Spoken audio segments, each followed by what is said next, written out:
Baik, selamat malam Bapak Ibu, Saudara-saudari yang dikasihi Tuhan Yesus, selamat malam. Sekarang kita lihat berikutnya. Langkah-langkah yang diperlukan untuk mendoakan penyembuhan, menuju doa penyembuhan. Yang pertama, iman yang hidup. Yang kedua, menyalurkan kasih Allah. Yang ketiga, bersatu dengan Allah. Iman yang hidup. Kita lihat bahwa bagaimana Tuhan sendiri menyatakan ya, dalam Injil Yohanes bab 14 ayat 12. Mari kita baca bersama. Injil Yohanes bab 14 ayat 12. Aku berkata kepadamu, sesungguhnya barang siapa percaya kepadaku, ia akan melakukan juga pekerjaan-pekerjaan yang aku lakukan, bahkan pekerjaan-pekerjaan yang lebih besar daripada itu. Dan kemudian setiap kali dalam teks Injil, kalau dalam terjemahan Indonesia, dikatakan aku berkata kepadamu sesungguhnya. Ya, kalau dalam teks Yunani, ini dikatakan seperti ini. Amen, amen, beko emin. Jadi sebenarnya dalam terjemahan bahasa Indonesia ini kurang kuat ya. Tetapi kalau dilihat dari teks asli ini lebih tepat diterjemahkan seperti ini. Seperti pada PowerPoint ini ya. Sungguh-sungguh aku berkata kepadamu. Ya. Tuhan saat itu sebenarnya setiap kali mengatakan itu memberikan satu tekanan supaya pendengarnya ini percaya ya. Sungguh-sungguh aku berkata kepadamu, aku serius, percayalah. Barang siapa yang percaya padaku akan melakukan juga pekerjaan yang aku lakukan, bahkan yang lebih besar daripada itu. Kemudian dalam Markus bab 9 ayat 23. Jadi dalam hal ini Markus bab 9 ayat 23, Yesus mengusir roh dari seorang anak yang bisu, ya. Jadi rupanya kemudian sebelumnya anak ini ditangani oleh para murid. Ya, Yesus waktu itu masih di Gunung Tabor ya. Tetapi kemudian ketika ditangani, didoakan oleh para murid, ya seolah-olah kemudian tidak terjadi apa-apa, ya. Lalu setelah Yesus datang, kemudian bapak ini ya sudah mikir-mikir begini ya. Kalau tadi para muridnya ini mendoakan dan tidak terjadi apa-apa, nah apa gurunya ini juga bisa gitu ya? Apa nggak sama saja gitu ya mikirnya ya. Ya, jadi kemudian dia mengatakan seperti ini.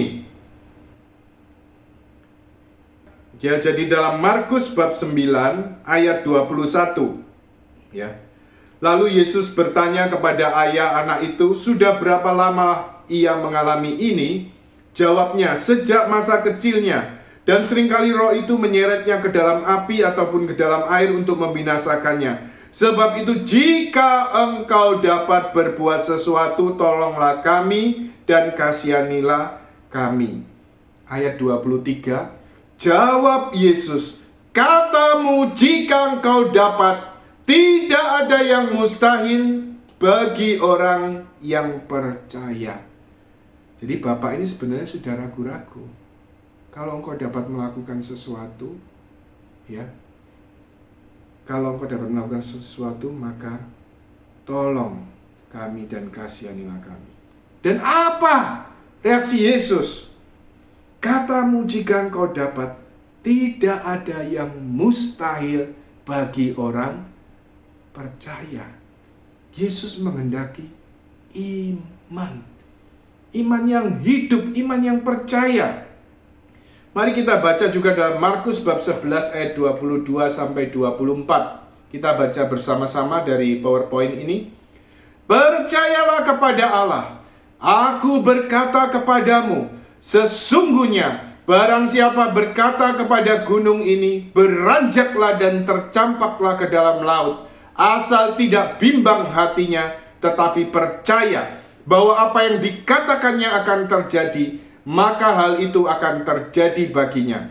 Karena itu aku berkata kepadamu, apa saja yang kamu minta dan doakan, percayalah bahwa kamu telah menerimanya, maka hal itu diberikan kepadamu. Tuhan menghendaki iman yang hidup. Ya. Tetapi kita perlu ingat, iman ini bukan soal perasaan. Bukan soal bahwa imanku. Bukan soal, waduh, pendoa itu loh, doanya luar biasa, imannya besar. Atau aku nggak sanggup mendoakan, imanku kecil. Ya mulai membanding-bandingkan ya, antara iman orang ini, iman sendiri. Jadi suka membanding-bandingkan seperti ini ya. Iman ini bukan soal perasaan, tetapi soal percaya dan mau memohon kepada Tuhan.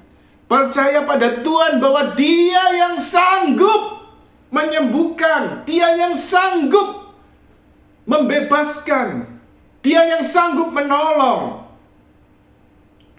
Iman ini harus bersandar pada Allah sendiri. Saya ingatkan, ini Anda mungkin masih belajar ya, atau beberapa sudah mulai pengalaman mendoakan orang. Tetapi kita ingat bahwa iman ini bukan bersandar pada saya, iman saya, bukan diri kita, ya, bukan imanku. Tapi iman ini harus bersandar kepada Allah sendiri, karena hanya Allah yang sanggup menyembuhkan. Ya, jadi kita perlu sadar bahwa iman ini sungguh-sungguh bersandar kepada Allah. Ya. Kalau kita percaya dan mau mohon untuk satu penyembuhan, karena kita percaya bahwa Dia Allah yang hidup, Allah yang sanggup menyembuhkan. Lalu langkah menuju doa penyembuhan yang kedua, yaitu menyalurkan kasih Allah. Kita ingat bahwa seorang pendoa, bagi kita yang mendoakan, ya, kita ini hanya saluran kasih Allah. Kalau Anda ingat, misalnya ada keran ya, keran yang kemudian memancarkan air. Kita ini hanya ibaratnya seperti tadi ya, selang. Kita bukan sumbernya. Ya, jadi kita bukan sumber, kita hanya ibaratnya selang. Ya. Dan dalam hal ini, doa penyembuhan merupakan manifestasi kasih Allah. Karena itu doa penyembuhan harus dilakukan dalam kasih dan dengan kasih. Santo Paulus telah mengajak kita ya untuk merefleksikan. Ya, mari kita baca 1 Korintus 13. Ya. Jadi karisma-karisma ini sangat berharga dalam gereja dan merupakan satu kehidupan yang normal dalam kehidupan gereja. Seharusnya memang gereja yang normal harus ada karisma ini ya. Dan Santo Paulus mengatakan dalam 1 Korintus bab 12 ayat 7-11 tentang karisma-karisma Roh Kudus. Tentu pada bagian pendahuluan Anda sudah belajar bersama dari 1 Korintus 12 7-11. Lalu pada ayat 31, mari kita baca bersama 1 Korintus 12:31. Jadi, berusahalah untuk memperoleh karunia-karunia yang paling utama, dan aku menunjukkan kepadamu jalan yang lebih utama lagi. Jadi Santo Paulus mengajak kita apa? Berusaha memperoleh karunia-karunia yang utama, karisma-karisma Roh Kudus. Dan ini sudah kita lakukan juga dalam seminar ini. Kita mau membuka hati, kita mau dipakai oleh Tuhan, kita berusaha, kita belajar bersama. Tetapi kemudian ada yang harus menjiwai. Karunia-karunia ini sangat berharga untuk pelayanan. Tetapi Santo Paulus mau menunjukkan jalan yang utama, yaitu apa? Kasih. Segala karisma-karisma, 1 Korintus 13, 1-3. Segala karisma, nanti Anda baca sendiri ya. Segala karisma, segala pelayanan harus dilakukan dalam cinta kasih. Tanpa kasih semuanya hampa tidak berguna. Ya, bahkan melakukan mujizat, memberikan dirinya untuk dibakar. Ya, menjadi pahlawan. Tapi kalau tanpa kasih, hampa tidak berguna. Ya, jadi dalam hal ini kasih yang perlu menjiwai. Kasih kepada Allah, kasih kepada sesama. Kasih kepada Allah, ya saya mau melayani. Saya mau terbuka pada karunia-karunia Roh Kudus dalam pelayanan. Karena Allah menghendaki. Ya, karena Tuhan mengutus kita. Lalu kemudian kita jadikan sebagai persembahan segala pelayanan ini, persembahan untuk mengasihi Dia. untuk menjadikan dia makin dikenal dan dicintai. Tetapi kemudian kepada sesama, sungguh-sungguh dibutuhkan, lebih-lebih situasi zaman ini. Di tengah banyak tawaran, di tengah banyak tarikan, juga artinya apa? Orang membutuhkan yang paling hakiki, yaitu apa?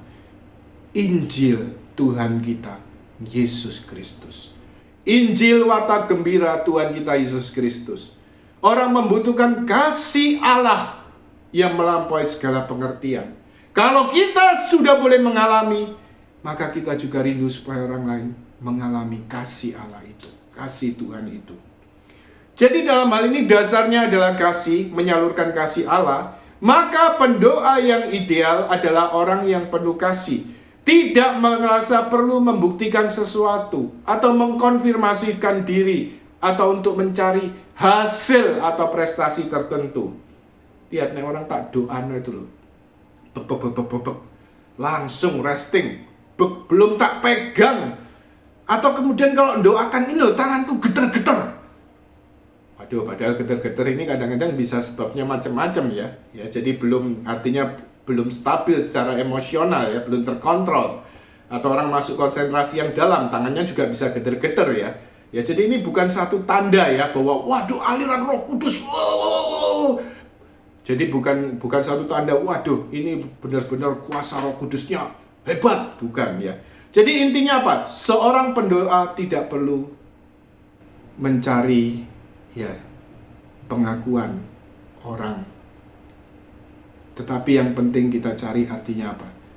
Supaya dengan melayani ini kita boleh menyenangkan Tuhan, kita boleh berkenan pada Tuhan. Kemudian kita lihat berikutnya, yang ketiga, langkah menuju doa penyembuhan yang ketiga, hubungan pribadi dengan Allah. Dasar pelayanan adalah hubungan pribadi dengan Allah. Saya sharing saja ya.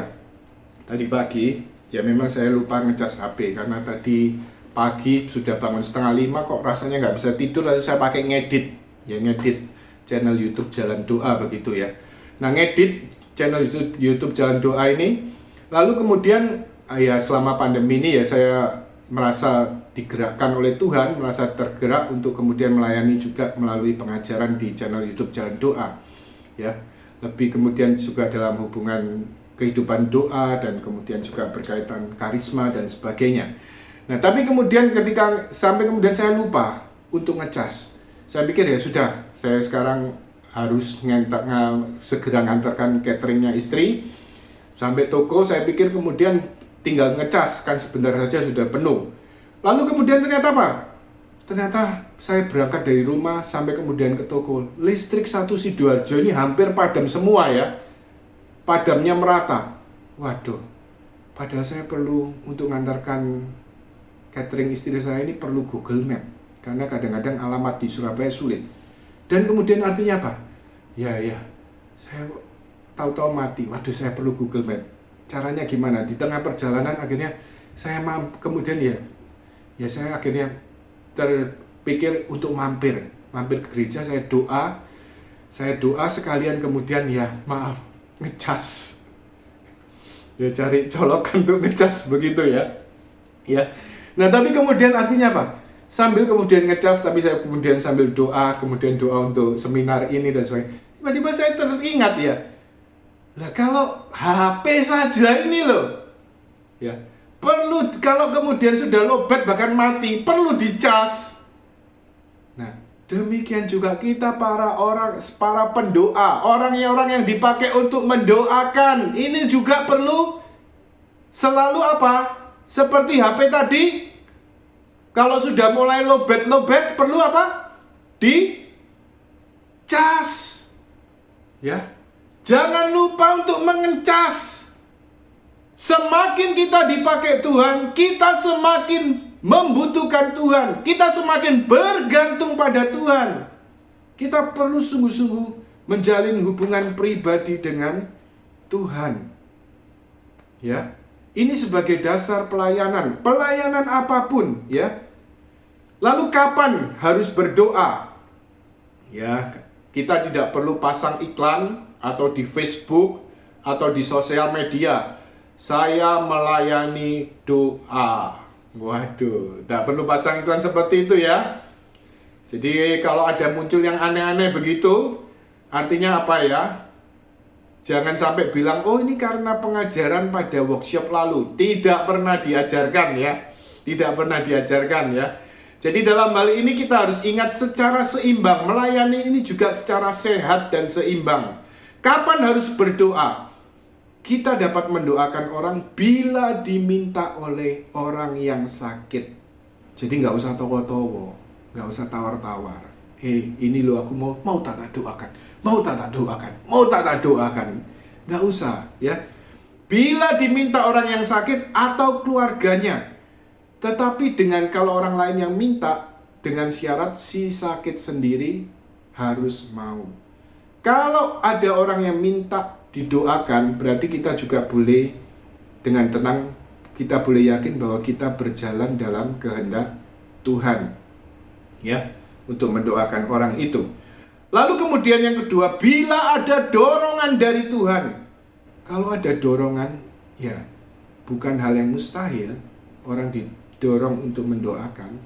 Tetapi sekali lagi harus sungguh-sungguh diuji.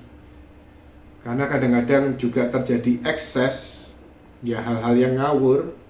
Kemudian asal main, saya merasa didorong Tuhan untuk melayani, untuk mendoakan orang. Ayo kamu tak doakan. Akhirnya malah terjadi keributan, ya orangnya nggak terima ya. Lalu kemudian juga kalau berkaitan misalnya seandainya mendoakan kelompok lain atau agama kepercayaan lain ya. Jadi dalam hal ini artinya apa? Ya kita perlu juga satu etika. Ya, saya mau, kalau Anda mau saya doakan, saya mendoakan secara Kristiani. Apa Anda mau saya doakan? Nah, kalau dia tidak keberatan, ya oke. Tetapi kalau dia tidak mau, ya sudah tidak usah. Ya. Juga berkaitan seandainya keluarganya yang minta. Jadi orang yang sakit yang didoakan ini juga harus mau dari dirinya sendiri. Jadi bukan suatu paksaan. Lalu kemudian kita dapat berdoa di mana saja sesuai situasi dan kondisinya. Jadi sekarang artinya apa ya? Memang semuanya serba terbatas ya. Apalagi karena pandemi ini. Ya tentu kita bisa mendoakan melalui WA, video call, atau kemudian voice call dari WA. Ya kita bisa doakan lewat telepon, ya bisa. Lalu kemudian juga ya mungkin kalau memungkinkan lalu kalau bertemu orang, ya mungkin saat pandemi sangat terbatas, tapi mungkin pada kesempatan-kesempatan yang dimana ya berapa waktu ini kan memang lebih longgar ya. Tapi sekarang mulai PPKM lagi dan sebagainya. Tapi kita lihat, mungkin kita bisa bertemu orang di mall, di food court dan sebagainya, di tempat-tempat umum. Nah, bisa memungkinkan juga ketika mungkin orang cerita, orang juga ada kebutuhan doa, kita juga bisa mendoakan di tempat-tempat umum. Tetapi satu hal perlu kita perhatikan, sikonnya. Kita juga perlu bersikap bijak. Artinya apa? Ya, kalau itu di tempat umum, ya misalnya dengan menjamah tangannya aja atau memegang tangannya. Anda tidak perlu berteriak-teriak. Kita berdoa dalam hati juga bisa, tidak ada masalah. Ya.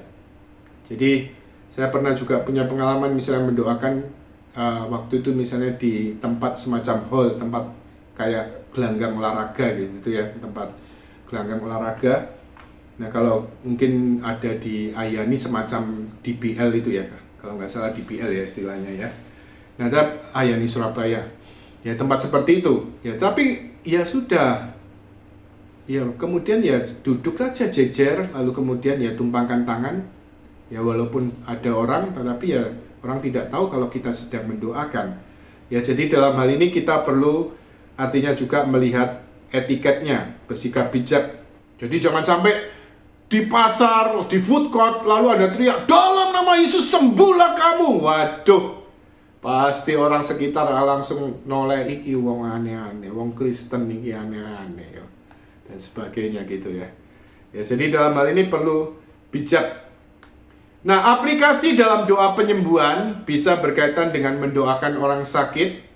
Kita juga bisa praktekkan dalam doa dalam keluarga, Ya, jadi dalam doa keluarga, kalau ada keluarga yang sakit bisa juga kita doakan. Lalu doa untuk orang yang tidak hadir. Lalu bisa juga doa dalam kelompok, dalam workshop seperti yang kita lakukan nanti di BOR. Ya. Jadi untuk doa orang yang tidak hadir, saya ada pengalaman waktu seorang ibu yang minta didoakan untuk anaknya yang di Australia yang kemudian terikat narkoba. Ya. Rupanya kemudian ibu itu sempat kemudian bertemu lagi beberapa waktu kemudian, dia katakan rupanya saat ibu itu didoakan, anaknya di Australia pada saat itu juga mengalami zaman Tuhan, sehingga dalam hatinya ada kemauan untuk lepas dari narkoba itu, dan memang akhirnya sungguh-sungguh dia bebas dari narkobanya. Nah, kalau doa seperti ini untuk orang yang tidak hadir, ya kita serahkan orang tersebut untuk menjadi wakil. Ya, jadi misalnya ibu tadi, pada awal, Tuhan, saya serahkan ibu ini untuk menjadi wakil dari anaknya yang di Australia. Nah, setelah itu kita bisa doakan seperti kita mendoakan anaknya. Tuhan, jamah anakmu ini yang terikat pada narkoba, biarlah kau jamah dengan kuasamu. Ya, seperti itu. Nah, kemudian cara-cara mendoakan, kalau kita lihat dalam Injil, rupanya Tuhan Yesus dalam cara-cara mendoakan tidak terikat pada cara tertentu atau satu cara saja. Nah, misalnya contohnya pada ibu mertua Petrus, Tuhan Yesus memegang tangan dalam Markus bab 1 ayat 31. Pada orang kusta, Yesus menjamah. Ini punya arti penyembuhan fisik, tapi juga penyembuhan batin, penyembuhan psikologis. Orang kusta dianggap pada perjanjian lama adalah orang berdosa. Mereka dikucilkan, ya. Mereka kalau harus masuk kota, masuk tempat pemukiman, mereka harus kemudian apa? Membunyi-bunyikan. Najis, najis sambil teriak-teriak. Dengan bunyi-bunyian, dengan lonceng-lonceng, mereka lewat, najis sambil teriak, najis, najis. Supaya apa? Orang yang ada di sekitar langsung bersembunyi. Jadi mereka adalah orang-orang yang terasing dan terkucil. Dan tetapi Yesus yang adalah Tuhan, yang adalah Guru, justru menjamah. Ya. Tuhan menjamah, artinya apa? Tuhan menyembuhkan bukan hanya fisik, tetapi juga secara batin. Tapi kemudian kalau Anda, ya saya katakan juga perlu, artinya apa ya, kebijaksanaan juga. Jadi kan, saya pikir mau mendoakan Tuhan Yesus, seperti Tuhan Yesus, orang kusta saya doakan, saya pegang. Nah, ini perlu juga hati-hati. Ya, perlu waspada, karena ya kita sadari bahwa kalau itu sungguh-sungguh bukan dorongan Roh Kudus, ya mungkin orang bisa ketularan ya. Jadi dalam hal ini perlu bijaksana. Jadi memang kebiasaan setelah melayani doa, kalau misalnya altar call atau pelayanan doa secara orang banyak gitu, mungkin ada juga satu kebiasaan yang baik, ini saya sertakan juga, yaitu kebiasaan untuk mencuci tangan dan sebagainya, ya. Lalu kemudian pada orang yang lumpuh dalam Markus bab 2 ayat 11, Yesus tidak menjamah, tapi Yesus hanya memerintahkan. Ya. Lalu kemudian pada orang tuli dan gagap dalam Markus bab 7 ayat 33 sampai 34, Yesus memasukkan jari ke telinga, meraba lidah dan meludah. Orang buta sejak lahir, Yesus membuat lumpur dengan ludah. Yohanes bab 9 ayat 6. Kalau tadi kita lihat bagaimana cara-cara Yesus menyembuhkan, memegang tangan, menjamah, lalu kemudian dengan perintah, doa perintah, ini hal-hal yang bisa kita lakukan, bisa kita praktekkan saat mendoakan penyembuhan. Tetapi dua hal yang terakhir, memasukkan jari ke telinga, meraba lidah, membuat lumpur dengan ludah, dioleskan ke mata, jangan ditiru. Tidak sesuai dengan zaman ini, tidak higienis ya. Ya, jadi cara-cara seperti ini ya. Jadi kita menggunakan yang umum, bisa dengan menumpangkan tangan atau kemudian juga doa perintah. Nah, lalu kemudian kalau kita lihat langkah untuk mendoakan ya. Jadi langkah untuk mendoakan, yang pertama mendengarkan. Yang kedua diagnosa. Ya walaupun bukan suatu diagnosa seperti dokter, tetapi kita mendiagnosa kira-kira apa kebutuhan doanya. Lalu yang ketiga mendoakan, yaitu dengan penumpangan tangan, bentuk doa dengan doa permohonan biasa dan juga dengan doa perintah, atau kemudian doa yang disertai karisma iman, ya, karunia iman.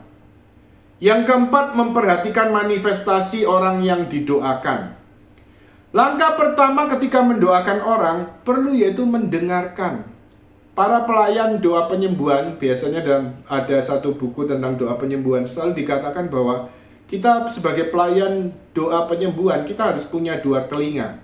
Yang pertama, mendengarkan orang yang mau kita doakan. Telinga yang kedua untuk mendengarkan Tuhan. Ini hanya sebagai gambaran, sebagai ilustrasi ya. Nah, jadi dalam hal ini kita mendengarkan orang, minta didoakan apa. Lalu diagnosa, Tuhan, apa kebutuhan orang ini? Ada satu contoh ya, saya berikan contoh yang konkret saja ya. Waktu itu ada seorang minta dalam satu pelayanan doa, ya semacam altar call begitu ya. Jadi pelayanan doa, lalu kemudian waktu itu saya mendoakan seorang gadis. Waktu saya tanya, mau didoakan apa? Dia minta supaya semakin boleh melayani lebih lagi, melayani Tuhan dengan lebih lagi, begitu ya bahasa dia ya. Lalu kemudian akhirnya ya sudah saya doakan.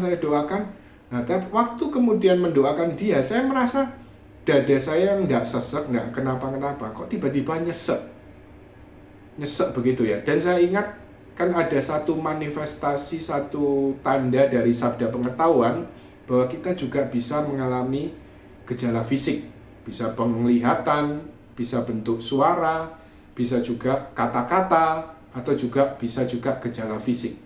Nah, dada ini kan tidak ada masalah, tapi kok rasanya seperti nyesek. Nah, lalu saya mulai menafsir. Tadi waktu saya mendoakan Anda ini, saya tanya, apa Anda punya beban yang berat? Kan saya pikir karena dada saya kok kerasa sesek waktu doanan ini ya. Apa Anda punya beban yang berat? Gadis ini geleng-geleng. Lalu saya pikir, oh iya, kalau sesek ini mungkin luka batin. Nyesek ya, sakit hati. Apa Anda punya sakit hati? Dia masih geleng-geleng. Kemudian akhirnya tapi kok rasanya tetap ada lagi. Akhirnya saya kemudian, ini proses discernment yang benar ya. Minggu lalu kan bicara tentang discernment. Kita jangan menafsir sendiri, tetapi kita lebih baik tanyakan. Nah, yang ketiga ini akhirnya saya tanya, waktu mendoakan Anda, saya ini merasa seperti dada saya ini seperti sesak. Apa artinya bagi Anda? Oh, saya ini punya sakit. Gadis itu akhirnya mengatakan apa? Oh, saya ini punya sakit asma. Nah, jadi rupanya ini satu bentuk pernyataan Tuhan melalui sabda pengetahuan bahwa kebutuhan gadis ini yang pada awalnya minta didoakan untuk pelayanan supaya bisa melayani lebih lagi. Nah, ternyata Tuhan menghendaki apa? Supaya kita mendoakan untuk doa penyembuhan dari sakit asma. Ya sudah, setelah itu didoakan untuk doa penyembuhan dari sakit asmanya. Ya, ini satu contoh tentang diagnosa ya. Lalu, tetapi pada umumnya kalau misalnya kita mendoakan, kemudian tidak ada suatu inspirasi, tidak ada dorongan, ya nggak usah dicari-cari ya. Sudah doakan saja sesuai permohonan orang tersebut. Lalu yang ketiga, mendoakan bisa dengan penumpangan tangan, bisa juga dengan doa permohonan biasa dan doa perintah. Dan kemudian ada saatnya bahwa Roh Kudus bisa bekerja melalui karisma iman. Nanti akan kita lihat berikutnya secara lebih jelas. Nah, yang keempat ini memperhatikan manifestasi orang yang didoakan. Jadi ketika kita mendoakan orang, sebaiknya tidak menutup mata. Ya, kalau ada pendoa di depan, ada juga catcher di belakang. Ya, kita jangan menutup mata. Karena apa? Kadang-kadang bisa jadi orang minta didoakan tertentu atau itu misalnya mendoakan secara umum. Ya, orang yang didoakan ini kan bisa macam-macam. Nah, Bisa kemungkinan, yaitu apa? Seandainya terjadi dia punya ikatan dengan kuasa kegelapan. Nah, tahu-tahu didoakan Anda merem, tutup mata, lalu tiba-tiba dia manifestasi, tahu-tahu Anda bisa dilompati atau kemudian dipukul, begitu ya bisa terjadi. Dan memang pernah terjadi ya dalam pengalaman kami ya. Dalam pengalaman-pengalaman mendoakan orang itu ya, bisa terjadi. Atau kemudian ya tahu-tahu Anda, waduh pokoknya, wah kecernya sudah seru banget mendoakan, lalu pendoanya mendoakan juga, tahu-tahu orangnya sudah apa? Resting. Ya resting, artinya apa? Ya catcher ini bukan hanya mendoakan, tapi juga harus siap menerima. Kalau resting, ya itu perlu diterima. Nah kalau tiba-tiba dia jatuh tanpa ada yang menerima, catchernya tidak siap menerima karena dia lagi sibuk, apalagi tangannya tidak memegang bau, dia merem, lalu kemudian wah pokoknya sibuk doa terus bahasa roh, tahu-tahu orangnya sudah resting sendiri. Ya tentu perlu dipersiapkan bahwa tugas catcher ini, karena itu juga harus memegang bahu orang tersebut, yaitu siap untuk menerima kalau orang itu seandainya resting in the spirit, ya, atau istirahat dalam roh. Nah, sekarang kita lihat tentang mendoakan tadi. Tadi ya kita bisa doa dengan satu doa permohonan, dengan iman, dengan doa yang biasa, yaitu iman sebagai kebajikan. Nah, di mana letaknya? Kalau kita lihat gambar di sini. Jadi Allah yang sanggup menjamah, yang sanggup menyembuhkan orang yang didoakan. Nah, dalam hal ini pendoa berdoa dan mohon kepada Allah, dan Allah kemudian menurunkan kuasanya kepada orang yang didoakan. Ini dengan doa permohonan yang biasa, yaitu iman sebagai kebajikan. Jadi kalau sudah bicara tentang karisma iman, maka ada kebajikan iman, ada juga karisma iman. Lalu kalau kemudian suatu ketika, ini sebagai karunia ya, jadi tidak selalu ketika mendoakan selalu terjadi seperti ini. Berdoa dengan karisma iman. Dalam hal ini kita lihat berdoa dengan karisma iman, Allah dan pendoa pada saat itu begitu bersatunya, sehingga kemudian apa yang dikatakan dan didoakan si pendoa pasti terjadi. Sesuai yang didoakan, sesuai yang dikatakan. Nah, ini berarti kerja dari karisma iman. Ya contohnya ya, kalau orang dipakai pelayanan doa penyembuhan, seperti tadi saya ceritakan di awal, Pater Emiliano Tardif ya. Nah, kalau kemudian dia dipakai dalam nama Tuhan Yesus, bangkit dan berjalanlah pada orang lumpuh, mendoakan seperti itu. Kalau ini tidak disertai karisma iman, orang masih ragu-ragu. Ya kalau dia memberikan perintah, misalnya doa perintah, pada orang lumpuh, dalam nama Tuhan Yesus, bangkit, berdiri dan berjalanlah. Tapi tidak terjadi apa-apa. Ya, dia sendiri waktu mendoakan ya masih ada keraguan ya, masih bertanya-tanya apa nanti dia jalan enggak ya. Nah, ini berarti doa ini dilakukan dengan apa? Doa permohonan yang biasa, dilakukan dengan kebajikan iman. Tetapi satu ketika kemudian, ini saya berikan contoh, ketika pendoa ini mendoakan, dia sungguh-sungguh yakin tanpa keraguan sedikit pun, dalam nama Tuhan Yesus pada orang yang lumpuh, dalam nama Tuhan Yesus berdiri dan berjalanlah. Dan ketika yang dikatakan itu kemudian terjadi, berarti doa perintah ini dilakukan dengan karisma iman. Ya, dengan karisma iman.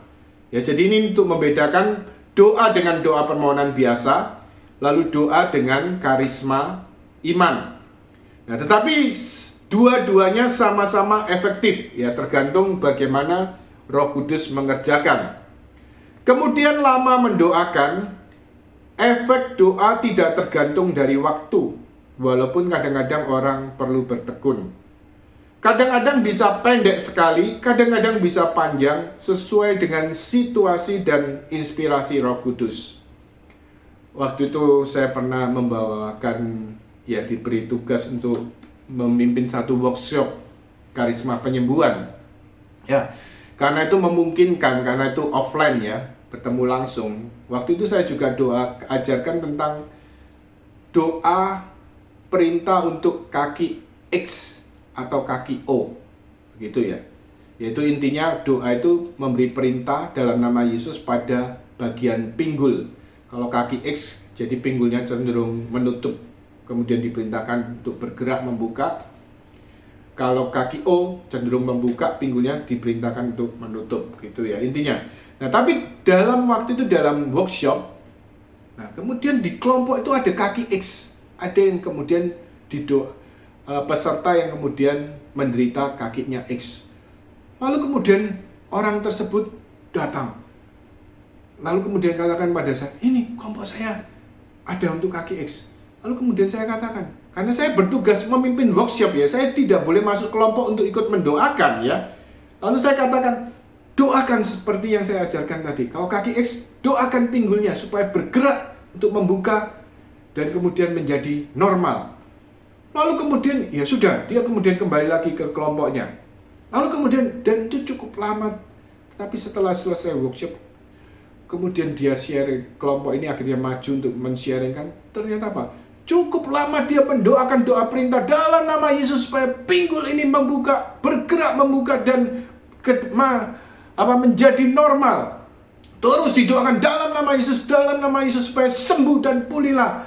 Dan kemudian doa itu cukup lama, tetapi mereka bertekun. Dan ternyata apa?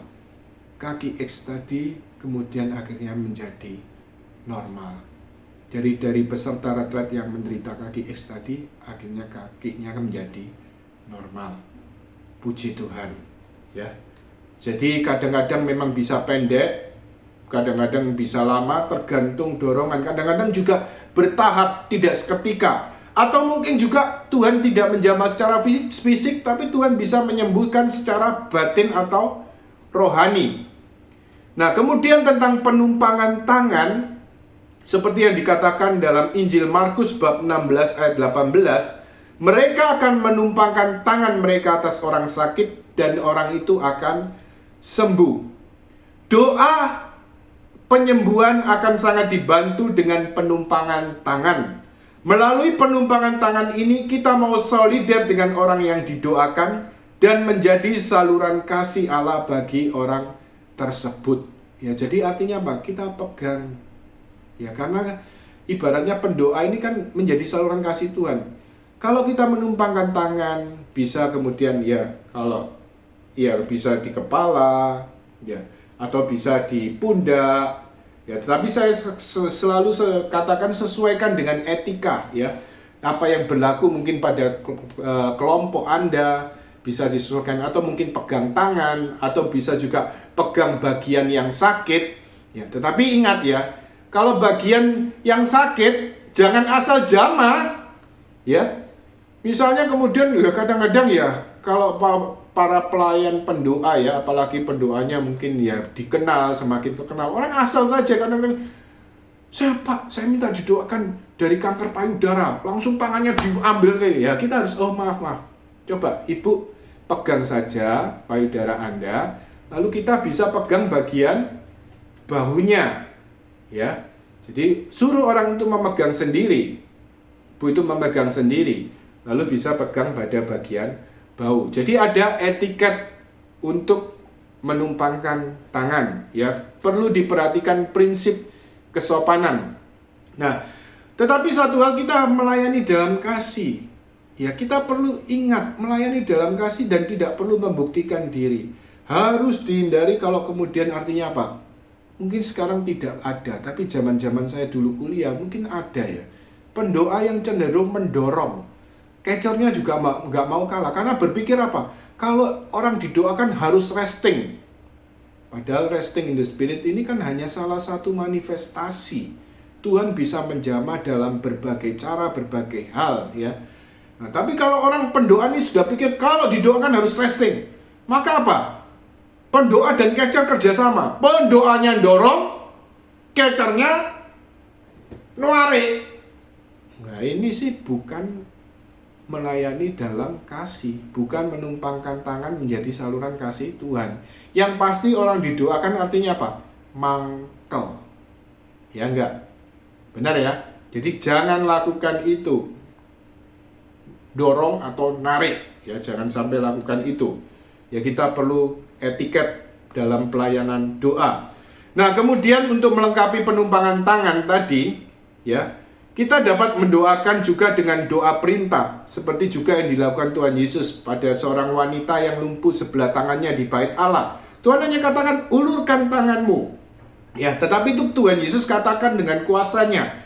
Nah, sedangkan kita ketika mendoakan doa perintah ini, kita lakukan selalu pada bagian awal selalu ada kata kalimat ini, dalam nama Yesus, dalam nama Tuhan Yesus.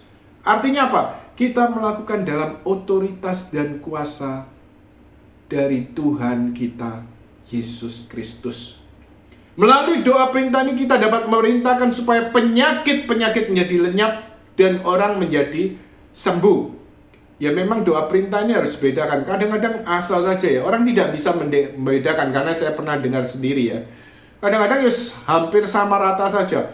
Dalam nama Yesus misalnya orang sakit kanker, pergilah kanker, enyalah kanker. Nah mungkin dalam hal ini kalau kata-kata pergi atau enyah, ya ini lebih tepat untuk doa pembebasan. Dalam nama Tuhan Yesus, enyalah, pergilah roh jahat dari orang ini. Nah itu lebih tepat ya. Sedangkan untuk penyakit, ya kita pakai istilah ya, dalam nama Tuhan Yesus, aku perintahkan supaya bagian tubuh yang sakit atau penyakit ini untuk sembuh dan pulihlah.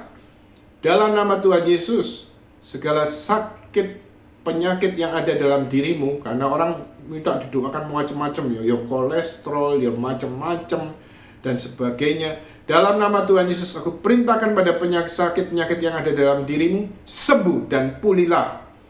Atau kalau misalnya gangguan pada tubuh, penyebabnya kanker, tumor, miom, virus, bakteri, dan sebagainya. Dalam nama Tuhan Yesus, aku perintahkan pada kanker ini lenyap dan sembuhlah. Ya, saya katakan rumusan-rumusan ini tidak baku ya. Jadi Anda bisa pakai kalimat Anda sendiri.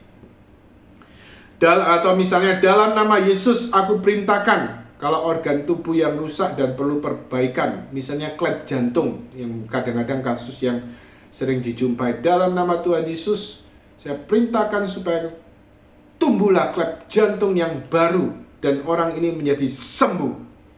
Ya. Jadi seperti itu. Ya ini sebagai artinya bukan sesuatu yang baku, hanya sebagai satu contoh-contoh untuk mendoakan doa perintah. Lalu kemudian hal-hal praktis yang diperlukan berkaitan dengan ketika kita mendoakan doa penyembuhan, sebaiknya dilakukan secara spontan. Ya, jadi tidak perlu kemudian rumusan-rumusan doa tertentu, ya. Lalu kemudian sifat permohonan itu artinya apa? Ya, kalau kita mendoakan Tuhan Yesus, kami mohon ulurkan tanganmu, semoga engkau menyembuhkan. Ya, kita tidak pakai kata seperti semoga begitu ya, tapi kita mohon, Tuhan Yesus, kami mohon kehadiranmu saat ini. Ulurkan tanganmu, jamalah anakmu ini. Kami serahkan segala sakit penyakitnya, atau sakit tertentu ya. Ini contoh ya. Kami serahkan segala sakit penyakitnya kepadamu. Dan saat ini Tuhan, jamah dia, sembuhkan dia dengan kuasa-Mu. Dan kini dalam nama Tuhan Yesus, segala gangguan sakit penyakit yang ada, sembuh dan pulihlah. Ya. Jadi dalam hal ini kita mendoakan dengan juga satu keyakinan iman. Dan memang tidak perlu berteriak-teriak ya. Dalam nama Yesus, sembuhlah engkau dari sakitmu. Dalam nama Yesus. Atau kalau berkaitan doa pembebasan, enyalah roh jahat dan sebagainya. Doa penyembuhan atau doa pembebasan tidak tergantung pada volume suara, keras lemahnya suara. Tetapi tergantung pada apa? Iman. Ya. Jadi kemudian hal praktis yang juga perlu kita lakukan, menyadari kehadiran Allah. Bukan berfokus pada masalah, berfokus pada penyakit. Jangan berfokus pada itu. Tetapi fokus ketika kita mendoakan hanya kepada Allah yang hadir. Ya, segala pikiran dan hati kita arahkan pada Allah. Lalu saya kadang-kadang ingat, ada orang yang kadang-kadang khawatir, takut ketika mendoakan. Saya takut nanti kena transfer. Waduh, transfer spirit dan sebagainya, lebih-lebih kaitannya dengan doa pembebasan. Saya rasa dalam hal ini sebelum mendoakan, biasanya juga kalau kita mendoakan idealnya juga dalam tim, ya, karena itu Tuhan mengutus para murid pergi berdua-dua. Jadi dalam hal ini kita perlu sadari, yaitu apa? Jadi kita sebelum mulai kita selalu, artinya apa? Perlu juga mohon perlindungan Tuhan, ya. Jadi jangan selalu terpikir untuk transfer. Ketika kita melayani, kita juga harus melayani dalam damai sejahtera, ya. Tidak perlu kepikiran, wah saya takut gini, takut itu, dan sebagainya, ya. Fokus kita adalah Tuhan, dan kita ini hanya alat, kita ini hanya saluran kasih Tuhan. Lalu kemudian juga bisa menjadi bantuan yang efektif, berdoa secara khusus, secara detail untuk penyakit tersebut, ya. Lalu kemudian juga dengan imajinasi iman, membayangkan secara jelas, ya, misalnya kita bayangkan Yesus yang hadir, Yesus yang menjamah orang itu, dan kemudian orang itu menjadi sembuh. Lalu kita doakan juga secara spontan atau juga dengan doa perintah. Kemudian juga doa dengan pengucapan syukur. Ini juga akan membangkitkan iman. Ini saya punya satu pengalaman berkaitan doa perpanjangan tangan, ya.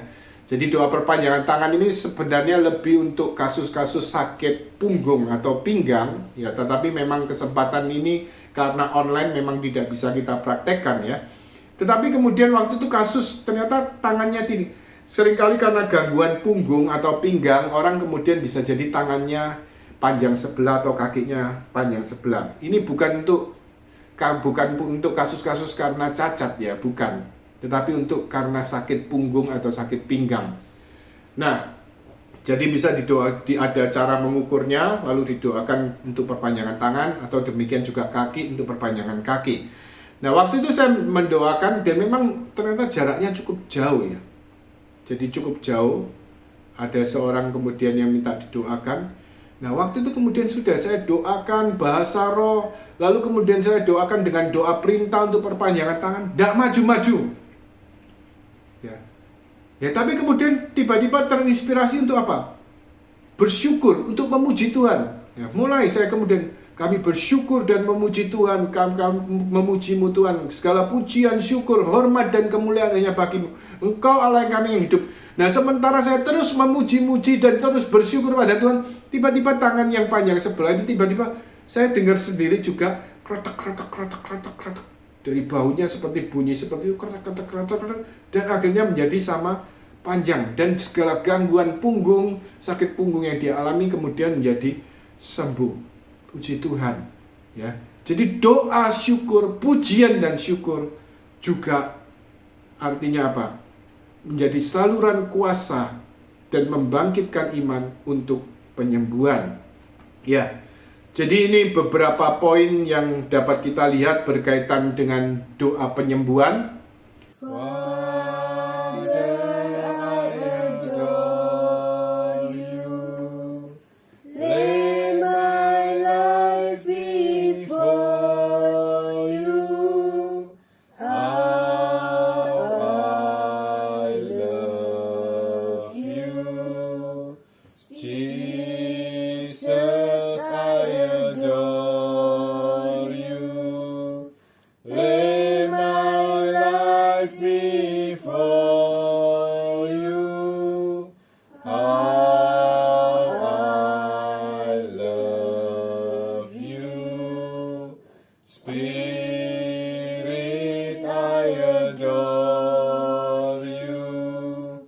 Lay my life before